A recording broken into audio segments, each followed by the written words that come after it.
Why would we not believe it's happening when what we see in the sky matches exactly the expressed goal of numerous geoengineering patents, about 160 or more? Why would we not believe this is happening when every element showing up in the rain tests are the primary elements named in those geoengineering patents? Why would we not believe this is happening when we have escalating levels in very short time frames, as short as 5 years? We see rain levels of aluminum, for example, escalating as much as 50,000%. California air quality studies do not show these metals migrating from China, and it's of recent origin, so this bombardment of heavy metals that's raining down on us is coming from somewhere. Why would we not believe geoengineering is occurring when the weather patterns are so altered here in exactly the manner stated by geoengineers and reports on the consequences for geoengineering, which are diminished rainfall, which are increased ozone destruction? We have a massive ozone hole in the northern hemisphere now. The primary ingredients in geoengineering are specifically the oxides of metals, including aluminum oxide. This is devastating the plants, totally devastating.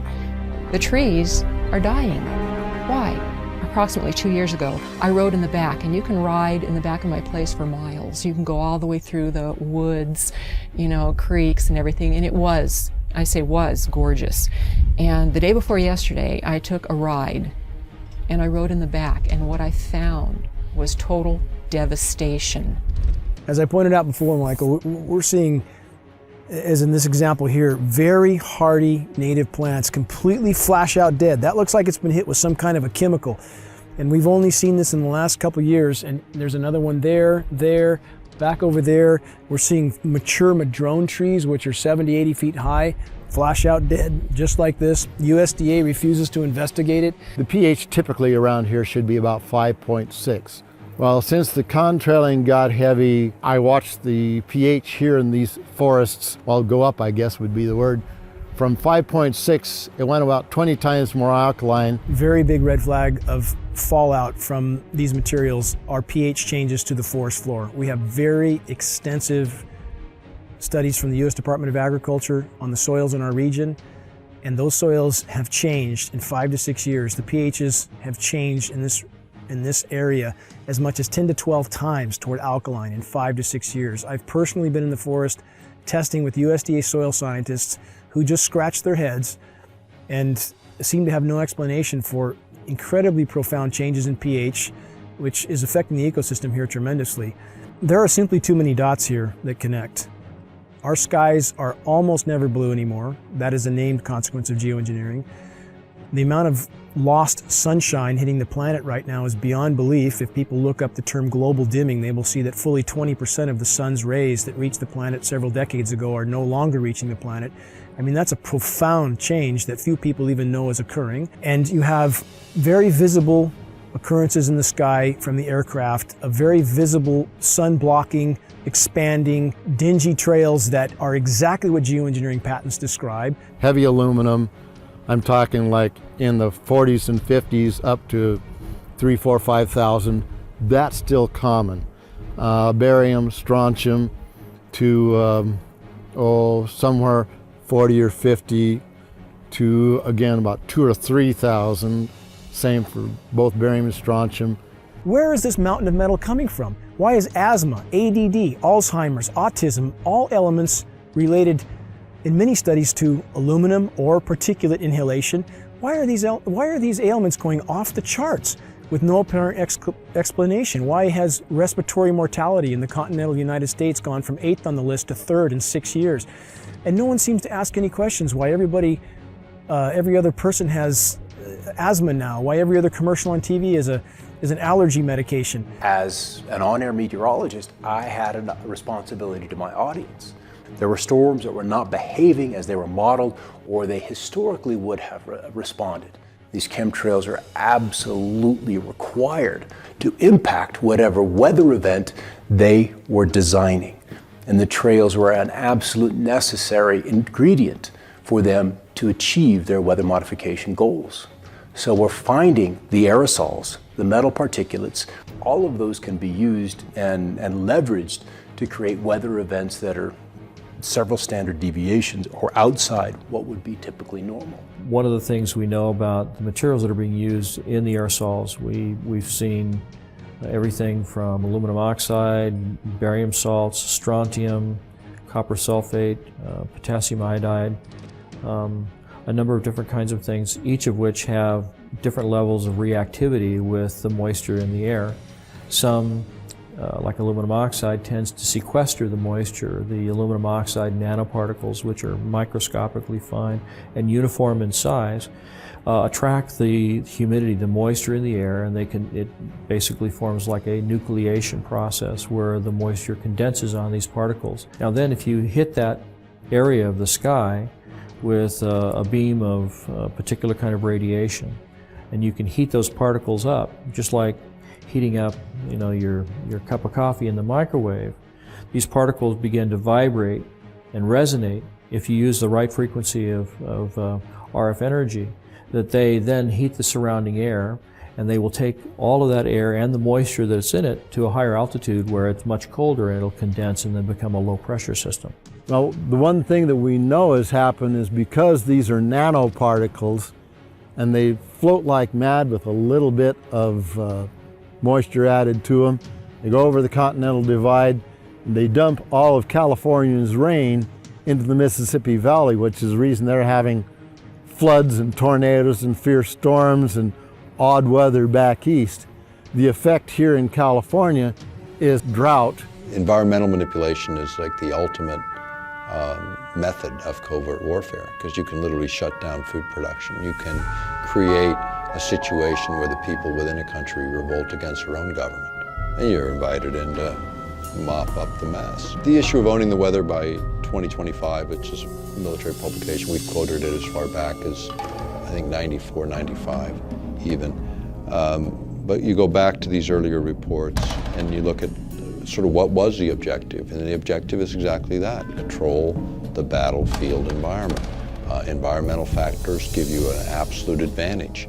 If you can weaken your adversary before you have to fire the first bullet, maybe you even win the war. You can create weather systems that are so severe they culminate in battlefield denial, where the enemy is not able to use the roads or the bridges or get through the environment because the weather is so severe. And you can use the weather to destroy his crops, deny him a food source, destabilize his population, because people get hungry. When they're hungry, they get angry and nasty, and they don't like what's happening. So there are lots of different things that you can do with the materials. It's all how you use them in the environment, how you apply it. You see a tremendous and significant loss of property and crop production. Many times this will cause farms to go out of business. And when farmers go out of business, they usually have to sell. And then if there's somebody waiting in the wings to buy their land and then turn that land over to the production of genetically modified crops, you can see where there would be kind of a strategic advantage there. There's something that happened in the Midwest, and I'm sure everybody's heard about the flooding in the Midwest. And what happened is George Soros and his big corporate monolith went in and started buying up the farmland. So not only is it creating all these stresses, it appears to be a corporate land grab. In other words, when the farmers, the small farmers, go out of business, they're wiped out through these droughts and everything, then the big guys come in, buy up the land. If you can control the weather, then you can control where the rain falls or where it doesn't fall. And if you can do that, then you can control whose crops survive and whose crops thrive. And if you happen to be favoring a corporation or a group of corporations that are flooding the market with genetically modified crops, you can see how manipulating the weather can actually change the market share that one or more corporations have. And there's lots of different ways that you can do it. You can do it by denying precipitation or by giving too much. You can cause unusually large hailstones to come out of the sky and completely obliterate a crop of corn. There's lots of different ways that you can do it. Tornadoes rip up an entire town, like Joplin, Missouri, I think it was. If you look back at the tapes of those weather systems and you look 5 days prior to that, you'll see that in those days preceding those events, there was all kinds of aerosols being sprayed all along the California coastline, where the moisture for those storms came from, where those storm systems originated. You know, it's insidious. Monsanto is one of the world's largest chemical companies. They also own 90% of the seed companies in the world right now, and they are the largest company putting out genetically modified seeds. So what does Monsanto do? Corn is the lead-in because corn is in just about everything. Corn is the main crop. And Monsanto leads in with corn products before it does anything else. So what we have is Monsanto leading in with a drought-resistant corn and an abiotic stress-resistant corn. The drought and the flooding, it's all the same patent. Monsanto has a patent for abiotic stress. Abiotic stress is the drought, it's the flooding, it's the excess soil, it's anything that's going to stress a plant. Well, the history of farming has been a farmer will plant a seed into the ground. There will be nutrients in the ground that will enable that plant to grow. And then at the end of the growing season, they will take some of the seeds and they will save them for next year and they'll grow their next crop. But what is going on with the genetically modified seeds is they're what's called terminator seeds. A terminator seed will not produce other seeds. With the terminator seeds, these farmers have to go back to Monsanto every single year and purchase these extremely high-priced seeds. There have been studies outside of the United States showing that genetically modified seeds, the plants that come from them, are extremely harmful to humans and other life on this planet. A really interesting thing that I found is that the EPA has concluded that incidents of heat stress, drought, flooding, cold, any type of abiotic stress is on the increase. And loss due to that is going to double by 2030. Then you put yourself up as the solution. So when all of this weather comes and wipes you out, or you have a drought problem, oh, drought, we've got the seed for you. Here's our drought-tolerant corn just for you, and it'll solve your problems. Oh, by the way, you have to sign this agreement, this 40-page agreement, so that when you go ahead and plant these seeds, you now belong to Monsanto. The weather disasters seem to be directly correlated to an increase in Monsanto sales. Bill Gates invests in geoengineering. Geoengineering destroys crops. Monsanto supplies the seeds to replace those crops. Bill Gates invests in Monsanto, so Bill Gates makes a ton of money, Monsanto makes a ton of money, and the small farmer gets squashed. You've got severe drought in Africa. In 2011, there was a severe drought. This is causing nothing but death. It's causing starvation, it's causing malnutrition, it's causing a severe water shortage. How do you grow anything without water? You cannot grow anything without water. So what does Monsanto do? They say, oh, we got a drought-tolerant corn for you. There's been an excessive push to get bioengineered crops into Africa. They look at severe conditions as an opportunity. They're disaster capitalists. Okay, so here you have farmers, and they've got flooding, they've got droughts, they've got everything that totally wipes them out. So what happens? Okay, if they plant it early enough in the year, they can go ahead and try and plant again. So buy more seed. Okay, buy Monsanto seed. So they're just raking up on that end of it. Okay, so if you can create enough weather manipulation, you can shorten growing seasons, you can create enough of that disaster, and you've got the seed supply, they've got to come to you. It's just going to get worse until the point where we're not going to be able to grow anything at all unless it's a Monsanto genetically modified, abiotic stress resistant seed. All of this goes back to the amount of food that's available. So if you starve people, they will be vulnerable.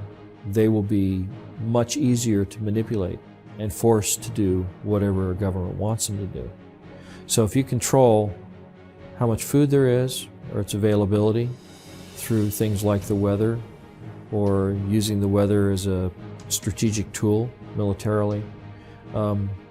You can, dramatically influence what's going on in the country. And by doing that over and over again, sequentially through a region, it's possible that you can change the political spectrum over an entire region by doing this over and over again. Maybe even do it over a much wider region, create so much instability that you're able to come in and say, oh, we have these wonderful fast-growing crops, genetically modified, and this you'll have something to eat in less than 3 weeks, and I imagine that if you can control the food supply, that you can then consolidate the financial and the political interests of a country. We're taking what the Creator has created, usurping His authority, and bringing it under the authority of corporations. If geoengineering continues, and the weather manipulation continues, and genetic modification continues overtaking, we're going to lose our ability to grow good, nutritious food. We are going to lose our ability to thrive.